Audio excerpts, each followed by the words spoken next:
Welcome back to our maths class. हम कर रहे थे चैप्टर 6 ट्राइंगल्स, एक्सरसाइज 6.5। एक्सरसाइज 6.5 का अब हमें करना है क्वेश्चन नंबर 6। तो इसमें हमें दिया हुआ है एक इक्विलेटरल ट्राइंगल है जिसकी साइड्स हैं 2a और उसके हमें एल्टीट्यूड्स फाइंड करने हैं। एल्टीट्यूड्स की लेंथ क्या होगी। तो इक्विलेटरल ट्राइंगल में जब साइड दे रखी है 2a और एल्टीट्यूड क्या होता है हमारा परपेंडिकुलर, परपेंडिकुलर की लेंथ हमें फाइंड करनी है। तो हमने एक इक्विलेटरल ट्राइंगल बना लिया, ट्राइंगल ABC, और उसमें अब सबसे पहले क्या करना पड़ेगा, हमें जब परपेंडिकुलर की लेंथ निकालनी है तो सबसे पहले परपेंडिकुलर ड्रॉ कर ले। तो draw an altitude from the point A to the side BC। A से पॉइंट परपेंडिकुलर डाला BC पे, कहीं भी डाल लो, B से AC पे डाल लो या C से AB पे डाल लो, एक ही बात है क्योंकि जब तीनों साइड सेम है तो तीनों परपेंडिकुलर भी सेम ही होंगे। और ये हम जानते हैं कि इक्विलेटरल ट्राइंगल का जो परपेंडिकुलर होता है वो सिर्फ परपेंडिकुलर नहीं होता, उसका परपेंडिकुलर बाइसेक्टर होता है। वो इक्विलेटरल ट्राइंगल की साइड को दो इक्वल पार्ट्स में भी डिवाइड करता है। तो जब ये AD हमने ड्रॉ किया तो ये BC को दो पार्ट में डिवाइड कर देगा, BD और CD, जो दोनों इक्वल होंगे। तो ये 2A थी, पूरी साइड 2A थी, तो ये आधी बन गई A और ये भी आधी बन गई A। तो अब हम देखेंगे ट्राइंगल ले लें हमारा, इन दोनों में से कोई सा भी ट्राइंगल ले सकते हैं। तो हमने ले लिया ट्राइंगल ADC और पाइथागोरस थ्योरम हमने लगा दी क्योंकि यहाँ 90 डिग्री एंगल है। तो हमने पाइथागोरस थ्योरम लगाई तो क्या बना, AC का square is equal to AD का स्क्वायर प्लस DC का स्क्वायर, 2A का whole square is equal to AD का square plus A square. AD के स्क्वायर को यहाँ ले लिया, 2A स्क्वायर को इधर ले लिया, तो 2A स्क्वायर बन गया 4A square,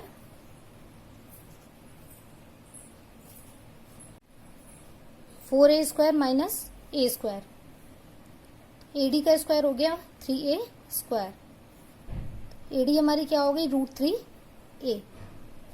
length of each altitude क्या हो जाएगी √3A। इसी तरह से आया क्वेश्चन नंबर 7। क्वेश्चन नंबर 7 में हमें एक रोम्बस दिया हुआ है और हमें ये बताना है कि इसकी जो साइड्स का स्क्वायर का सम होगा, साइड्स के स्क्वायर का सम इसके डायगोनल्स के स्क्वायर के सम के इक्वल होगा।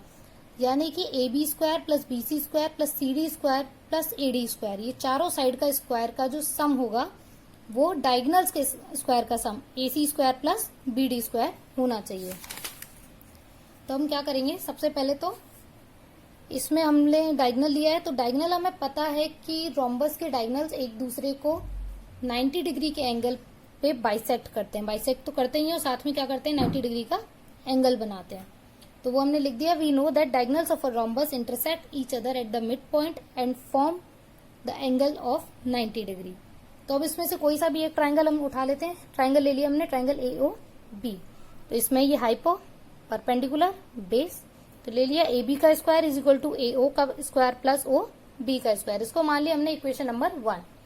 इसी तरह से हम तीनों और ट्राइंगल ले लेंगे और उनमें से भी हमें यही इक्वेशंस मिलती चली जाएंगी। BC का square is equal to OC का स्क्वायर प्लस OB का स्क्वायर, CD का square is equal to OC का स्क्वायर प्लस OD का स्क्वायर, AD का square is equal to AO का स्क्वायर प्लस OD का स्क्वायर। इन चारों को हमने चार इक्वेशन बना ली और इन चारों इक्वेशंस को अब हम ऐड करेंगे। AB का स्क्वायर प्लस BC का स्क्वायर प्लस CD का स्क्वायर प्लस AD का square is equal to AO का स्क्वायर प्लस OB का स्क्वायर प्लस OC का स्क्वायर प्लस OB का स्क्वायर प्लस OC का स्क्वायर प्लस OD का स्क्वायर और AO का स्क्वायर प्लस OD का स्क्वायर। अब हम यहाँ देख रहे हैं AO, OB, OB, OC, OD और OD, ये चारों ही दो बार हैं। तो हम कर सकते हैं twice of AO square plus twice of OB square plus twice of OC square and plus twice of OD square. 2 को ले लिया common, AO square plus OB square plus OC square plus OD square. हमें ये पता था ये जो diagonals होते हैं ये एक दूसरे को बीच में कट करते हैं, बिल्कुल मिड पॉइंट पे कट करते हैं। तो AO OC के इक्वल होगा और BO OD के इक्वल होगा। तो यहीं पे हम पुट कर देते हैं AO का स्क्वायर, OB का स्क्वायर, OC की जगह पे AO और OD की जगह पे OB। तो ये क्या होगा AO twice of AO square और OB twice of OB square.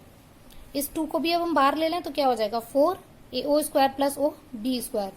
इस AO को हम AC/2 भी तो लिख सकते हैं।